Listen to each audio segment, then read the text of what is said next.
Cari amici della Maratona Veneta, benvenuti. Ancora siamo qua con la declarazione. Stasera è una declarazione, se capisce ben cosa che le sei, ma in particolare, ecco qua, in man, vedi io, la Declarazione Universale dei Diritti Umani. A voi ho leso ve ne un tocchetto per farvi vedere che il Veneto è perfettamente adatto anche per parlare del diritto, anche per una Declarazione Universale dell'ONU, ma anche per farvi vedere un secondo questa parola declarazione. Non è una parola che il nostro nonno, i nonni, dopo parlavano, non hanno mai detto declarazione, questo è vero, ma non hanno mai detto neanche quello che sarebbe la sua versione più comune dal punto di vista della fonologia veneta, che sarebbe declarazione, eppure si può cattare in dei testi veneti, la parola declarazione. Però, perché è più facile cattare anche sui testi veneti è il verbo declarar piuttosto?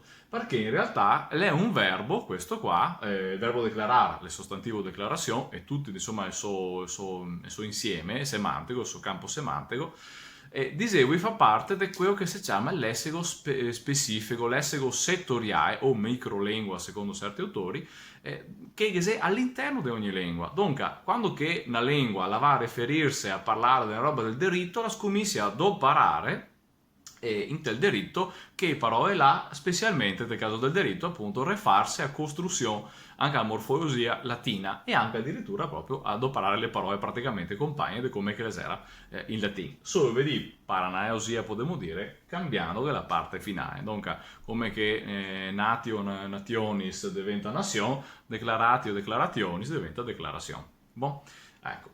E qua si adoperà il macro standard che non parlava anche ieri, e vorrei farvi vedere un po' di articoli, anzi ve leso il primo e il secondo. Articolo primo: tutti gli esseri umani nascono liberi e compagni per dignità e diritti, si dotati di ragione e di coscienza e da comportarsi tra deori con spirito de fradei. Articolo 2: a ognuno rispetta tutti i diritti e tutte le libertà presentate in questa declarazione, senza nessuna distinzione con fa de razza, de color, de sesso, de lingua, de regione, de opinione politica o de altra sorte, de origine nazionale o sociale, de ricchezza, de nascita o de altra condizione.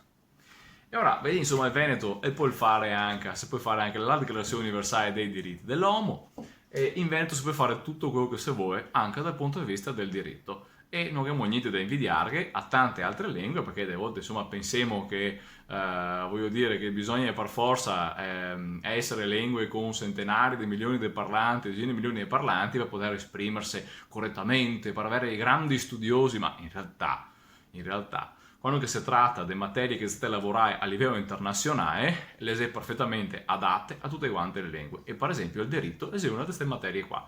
Vogliamo scrivere leggi in Veneto, non ci sarà nessun problema interpretativo, perché i veri problemi che c'è a livello legale riguarda le sfumature semantiche delle parole e non i problemi eventualmente dichiarazione o declarazione, per esempio, che là non c'è assolutamente problemi del significato. Bon, questi sono problemi meramente linguistici. E il diritto, a livello ermeneutico di interpretazione, è da interpretare, come succede in tutte quante le lingue, quella che era la sfumatura del significato che aveva in mente chi che ha scritto la legge e chi che dopo che tocca anche a metterla in pratica.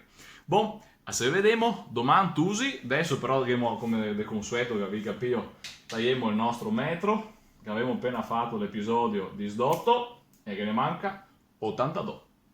Se vediamo domani. Ciao fiori!